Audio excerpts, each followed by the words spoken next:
L'histoire des trois mages, également connue sous le nom de mages, est l'un des récits de Noël les plus marquants, mais en même temps l'un des plus mystérieux.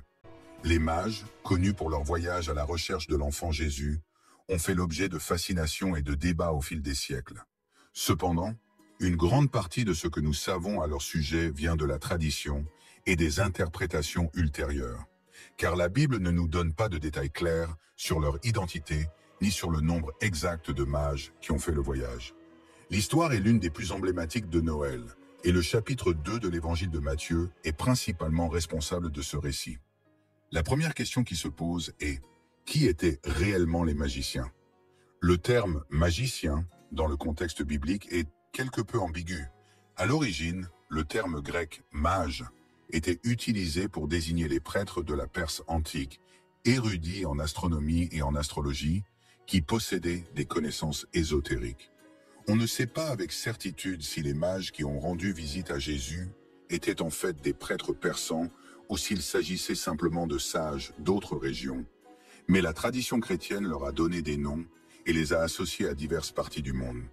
Melchor, Gaspard et Balthazar, reflétant l'idée que sa visite au Sauveur symbolisait le message universel du Christ, accessible à tous les peuples et nations. En outre, de nombreux érudits pensent que les mages étaient probablement des astronomes ou des astrologues, de fins observateurs du ciel, capables d'interpréter les phénomènes célestes de manière extraordinaire. Le fait qu'ils aient identifié une étoile signalant la naissance de Jésus suggère qu'ils avaient une connaissance approfondie des corps célestes. Il existe également des spéculations sur le lien entre ces mages et d'anciennes prophéties parlant de la venue du Messie. La prophétie de Balaam, enregistrée dans l'Ancien Testament, mentionne une étoile qui surgirait d'Israël, une référence qui, selon certains érudits, aurait pu influencer les mages dans leur voyage. Cette étoile était donc bien plus qu'un simple phénomène astronomique. C'était un signe divin, les dirigeant vers l'accomplissement d'une promesse prophétique. De plus, la prophétie de Daniel sur l'avenir d'Israël et les événements d'un royaume éternel peut également avoir eu une influence importante sur les mages. Daniel, un prophète juif exilé à Babylone, avait des visions sur les royaumes et la venue d'un dirigeant divin. Ces textes pourraient être parvenus à la connaissance des magiciens de manière indirecte, éventuellement à travers des archives ou des traditions partagées au fil des générations. Le fait est que, bien que les mages aient leurs racines dans le monde païen, ils étaient attentifs aux prophéties juives qui pointaient vers le Messie, et poussés par une foi profonde et une recherche infatigable, ils suivirent l'étoile jusqu'au lieu de naissance de Jésus, un événement qui, pour eux, représentait l'accomplissement des promesses les plus anciennes et les plus mystérieuses.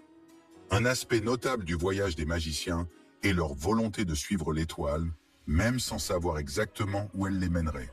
Cela démontre une foi inébranlable, une confiance en quelque chose de plus grand que la simple raison humaine. Ils n'avaient pas toutes les réponses, mais ils étaient prêts à agir, convaincus que quelque chose de grand était sur le point de se produire. Cette volonté de suivre la lumière, même dans l'inconnu, est une leçon de foi pour nous tous. Les sorciers ne se sont pas contentés de suivre l'étoile.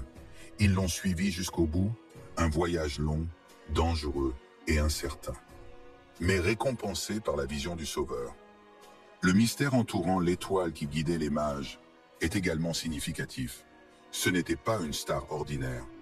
Certains érudits suggèrent qu'il pourrait s'agir d'une comète, d'une conjonction planétaire ou même d'une nouvelle étoile, mais la Bible décrit l'étoile comme quelque chose d'unique, une manifestation divine qui se déplaçait devant eux, les guidant directement vers Jésus. Cette idée de phare n'est pas nouvelle dans l'histoire de la foi chrétienne. La Bible elle-même fait d'autres références à la lumière divine qui guide le peuple de Dieu, comme la colonne de feu qui guidait les Israélites dans le désert. Comme l'étoile, cette colonne représentait la présence de Dieu qui guidait son peuple au milieu des ténèbres. La présence de l'étoile rappelle également la manière dont Dieu agit dans nos vies. Bien souvent, nous ne savons pas exactement où nous allons, mais si nous restons attentifs à sa direction, il nous guidera. Comme les sages, nous sommes tous appelés à suivre la lumière qu'il offre, confiants qu'elle nous mènera à une destinée divine, même si le chemin est inconnu et difficile.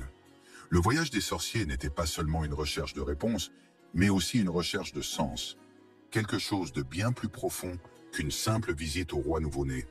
C'était une recherche de vérité, de révélation divine, de découverte de quelque chose qui changerait à jamais le cours de l'histoire humaine. Ce que les magiciens nous enseignent donc concerne la foi, le courage et l'obéissance. Ils ont suivi une lumière sans savoir exactement où elle les mènerait, mais ils l'ont fait avec détermination et confiance qu'ils accomplissaient une mission sacrée. Dans leur recherche, ils ont trouvé le Sauveur, la réponse à toutes leurs questions. Et tout comme les magiciens, nous sommes tous appelés à rechercher cette vérité et à la suivre, en faisant confiance à la direction que Dieu donne à nos vies. L'étoile suivie par les sorciers est l'un des éléments les plus mystérieux et fascinants de cette histoire. Bien que les détails exacts concernant l'étoile restent flous, elle ne peut pas être considérée comme un simple phénomène astronomique ordinaire. Il est plutôt décrit comme un signe divin, une lumière particulière qui guidait les mages vers le lieu où est né le Messie. Dans plusieurs récits bibliques, des phénomènes naturels tels que les étoiles, les colonnes de feu et les nuages sont présentés comme des manifestations de la présence de Dieu, des symboles de sa direction pour son peuple. L'étoile des mages pourrait donc être interprétée comme plus qu'une simple lumière dans le ciel. Ce serait un rappel de l'intervention divine dans l'histoire humaine, signalant que quelque chose d'extraordinaire était sur le point de se produire. Le mystère de la star est un sujet qui suscite de nombreuses spéculations. Certains chercheurs suggèrent que l'étoile aurait pu être une conjonction de planètes, une supernova ou même une comète, phénomène astronomique qui aurait pu être observé à l'époque. Cependant, ces explications ne parviennent pas à saisir pleinement le caractère divin et unique de l'événement. Pour de nombreux chrétiens, l'étoile est considérée comme un signe de Dieu, notamment parce que, contrairement à d'autres phénomènes naturels, elle semblait bouger, guidant les mages directement vers l'endroit où se trouvait Jésus. Ce mouvement inhabituel ne rentre pas facilement dans les explications astronomiques conventionnelles, ce qui amène beaucoup à croire que l'étoile était en fait une manifestation de la gloire divine. Un autre aspect intéressant est le fait que les magiciens ont immédiatement reconnu la signification de l'étoile. Ils n'observaient pas seulement le ciel en tant qu'astronomes, mais en tant que sages qui comprenaient l'importance des signes célestes. Selon certaines traditions, ils connaissaient d'anciennes prophéties sur le Messie, comme celle de Balaam et de Daniel, qui parlaient d'une étoile qui s'élèverait d'Israël. L'étoile qu'ils suivaient était donc un accomplissement de ces prophéties et un appel à s'aventurer dans un voyage long et dangereux, en suivant la lumière jusqu'à la naissance d'un roi qui, pour eux, représentait l'accomplissement d'anciennes promesses. L'idée de suivre un signe divin est au cœur du parcours des magiciens. Ils n'avaient aucune garantie et ne savaient pas exactement ce qu'ils trouveraient à la fin de leur voyage, mais ils étaient prêts à suivre l'étoile avec foi. Cet acte de confiance, sans savoir ce que l'avenir leur réserve, reflète un grand engagement et une recherche sincère de la vérité. Aujourd'hui, de nombreux chrétiens voient cette partie de l'histoire comme un exemple de foi inébranlable, où suivre la direction divine, même sans comprendre pleinement le chemin, est un exercice de confiance totale en Dieu. Le voyage des mages peut aussi être vu comme un symbole de la recherche de la vérité. Ils ne recherchaient pas seulement un roi terrestre, mais ils recherchaient en quelque chose de plus profond, quelque chose qui transcende le monde matériel. L'étoile les guida vers Jésus, le roi des rois, qui ne régnerait pas avec la puissance militaire ou la richesse, mais avec amour et sacrifice. Ce voyage spirituel des sorciers invite chacun à réfléchir sur sa propre recherche de sens et de but.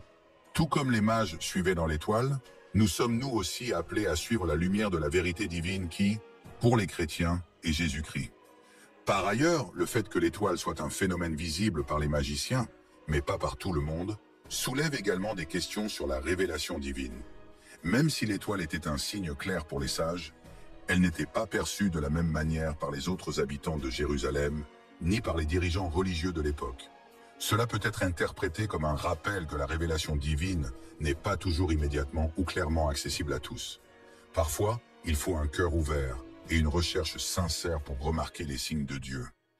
Un autre point à considérer est la relation entre l'étoile et la symbolique chrétienne. La lumière est un thème récurrent dans les Écritures, représentant la présence, la vérité et la direction de Dieu. Dans Jean 8,12, Jésus se décrit comme la lumière du monde, et dans Matthieu 5,14, il déclare que ses disciples sont la lumière du monde.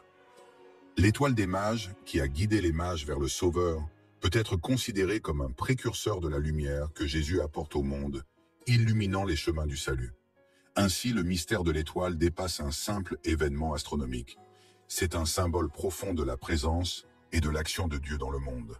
Elle a guidé les mages dans leur voyage à la recherche du Messie, tout comme aujourd'hui, la lumière du Christ continue de guider ceux qui cherchent la vérité. L'histoire de l'étoile des mages est en fin de compte une histoire de foi, de quête et de révélation divine, qui invite chacun à réfléchir sur son propre voyage spirituel lorsque les mages sont arrivés à Jérusalem et ont demandé « Où est le roi des Juifs? Qui est-il né ?»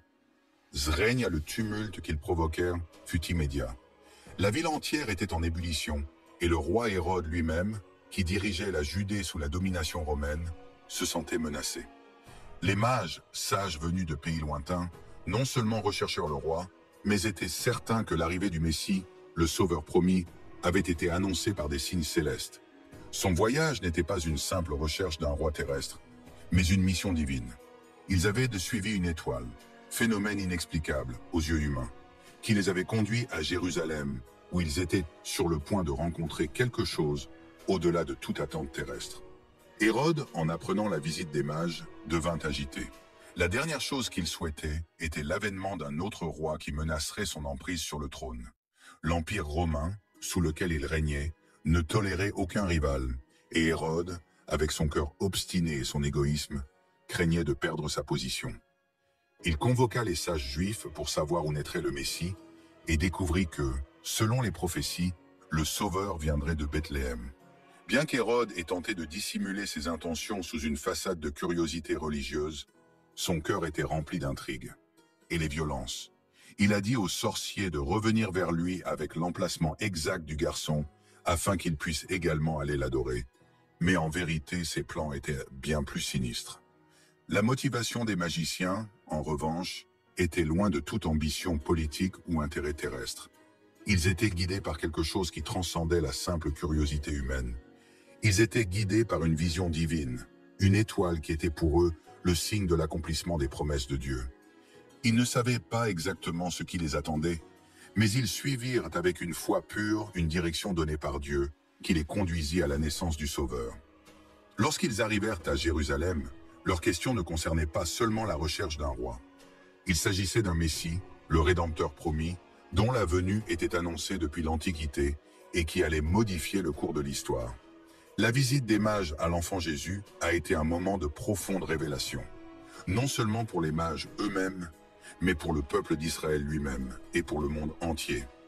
L'arrivée de ces sages, venus de pays étrangers, indique que la naissance du Messie ne concernerait pas seulement le peuple juif, mais tous les peuples.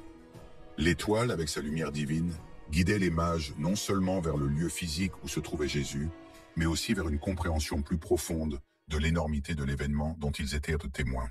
C'était la naissance d'un roi, mais pas d'un roi ordinaire. C'était le roi des rois, le Seigneur des seigneurs, celui qui a apporté le salut non seulement à une nation, mais à toute l'humanité.